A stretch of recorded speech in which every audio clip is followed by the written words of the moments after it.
Well, we're back out in the garage. Today was supposed to be in the mid-50s and not sunny, but partly cloudy. Turns out it's raining and misty out, so I can't bring the car out. I wanted to clean up this garage because I knew tomorrow was going to be kind of iffy. So I figured if I get the garage cleaned today, I could work on the car and then work on the car tomorrow and knock this fender out. But instead, we went to the Home Depot. I picked up some additional sandpaper I was short on. Picked up a couple more dust masks. Guys, don't skimp on the dust masks. You could cheat on anything you want. The body work could fail a year from now, but when your lungs fail, it's over. Besides the fact, you know, everything else you're inhaling and going into your bloodstream and into your skin. I want to get this wheel well done. From about here down, I want to remove the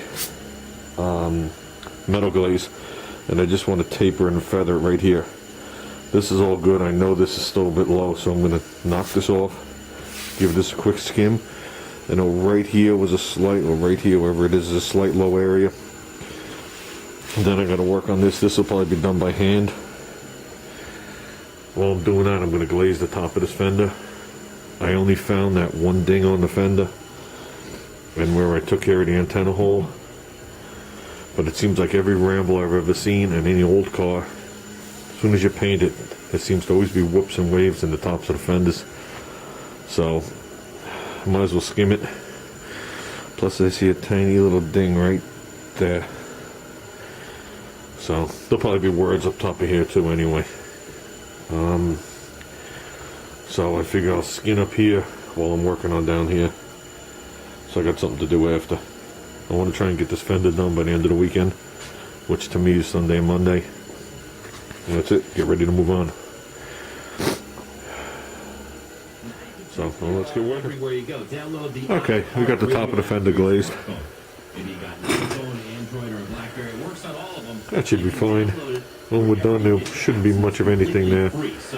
I'd say 95% of that will be on the floor. That's why I didn't even get to the edge here. I know there's nothing wrong with the edge, but I masked it, as you can see, so it wouldn't run down my fender or get down inside anywhere I don't want it.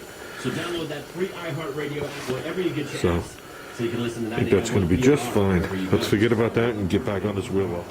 I'd like to mention one other thing. When I was talking about sanding this fender, the Iceman brought up a good point when I was talking about down here. He talked about making like door blocks or sanding blocks out of old radiator hoses and heater hoses, depending on what size you need. So, got myself a radiator hose, and I know I got heater hose somewhere. Guys, just doing a little sanding. I know I don't mind sanding. It's come up before. But I know I just put too much stuff on here. So now I'm just trying to get it flat to block it. That was a mistake. I thought I put it on really thin. I guess I didn't.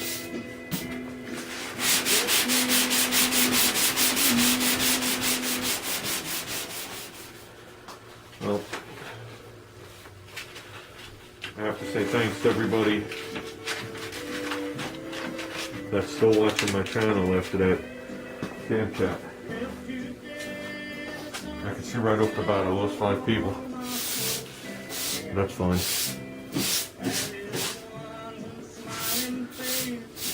Like the expression goes, don't shoot the messenger. It was coming to a head, it had to be said. So that's it. When you guys talk about sanding, many years back I did a 19-foot Beesmeyer jet boat. I don't know if anybody's familiar with that. I think it's a Florida boat, if I'm not mistaken. And you know, it had a rough life. Some of the body lines were kind of like gone. And it was a friend of mine's boat, and we stripped the boat, and I reshaped every line on that hull. It took me a little while. But it was nice. He had a fixture to put the boat on, and we were able to actually roll the boat. And then when we were done, I thought we were going to paint the boat something really cool, but he wound up painting it GM white with a gray stripe. and I thought the paint came out awesome. But I thought the colors were lame, considering it was a jet boat with a 454 and a jet drive. You know, sit down drive. But yeah, that was a cool boat, cool project. A lot of work, a lot of sanding.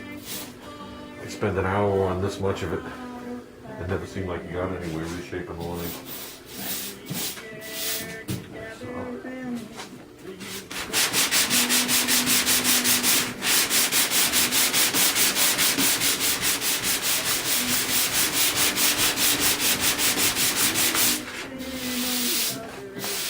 You know, if this was a 66 or newer, the top of the fender would be flat instead of this curve.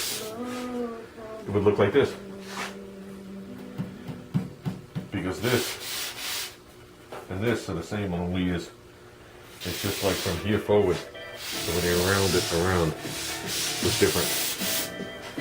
Give you a perfect example. It's like a 70 El Camino, a 70 station wagon, same front fender. It's a 69 back with a 70 front, and you can't put it on a 70 Chevelle because the 70 El Camino and the 70 wagon have a 69 body. That's the same way AMC did it with this. From the fender well back is the same from 64 to 69, but I still can't need to change the nose because this nose is 3.5 inches shorter than a 66 or newer. So my hood is actually wider than it is long. On my 68 it's longer than it is wide. And we did that because in 66 and a half they started putting the 8-cylinder in these cars, the 290. Then the following year you were able to get the 290 or the 343, and they came out with their one high performance 343 car with a stick in it. And then as you know, with 69 they came out with the Hearst car with the 390 in it. But yeah, so some of this stuff is odd. I've seen one guy on the internet, he has a 64, 65 car with a 66 and newer nose on it, and he shortened it. Doesn't show how he did it. I'd really like to see, because I know right in here inside the car, on the 66 and newer, this lip keeps going straight and then comes down. On my car, about right here, it dips down. This nose is actually more aerodynamic than the 66 and newer. It actually curves into the wind, and the grill is much shorter. The other cars are a little flatter in the front. Well, a couple hours worth of block sanding on the top of the fender, and this is what we got. Yeah, just like when we started. I took it all back off. I found myself reshaping a fender that didn't need to be reshaped, in my opinion.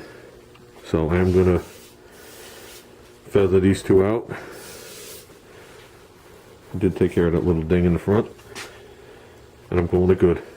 And I'm going to leave the fender just the way the fender should be. I don't feel any whoops or dips in it, and I'm leaving it like that. I started doing it, I was like 95% there. I was just at the last front section here. Everything else here was mid. I was like, nope, and I took it off. As I'm going right back to what I said. I'm not doing it for somebody else, I'm doing it for myself, and I'm even sorry I fixed that. So, call it what you want. Say I'm crazy, it doesn't matter. Well, with that, I'm back down to this again, which I'm not standing today, I'm done. We'll be back out here tomorrow, see if we can button this fender up. Because now I got to do the well, the front edge, and the bottom. And I think we should be okay.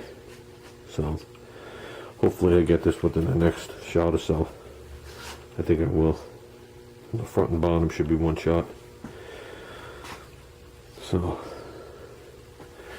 well, thanks for going for the ride today, guys. Sorry I have nothing to show you. But it is what it is sometimes.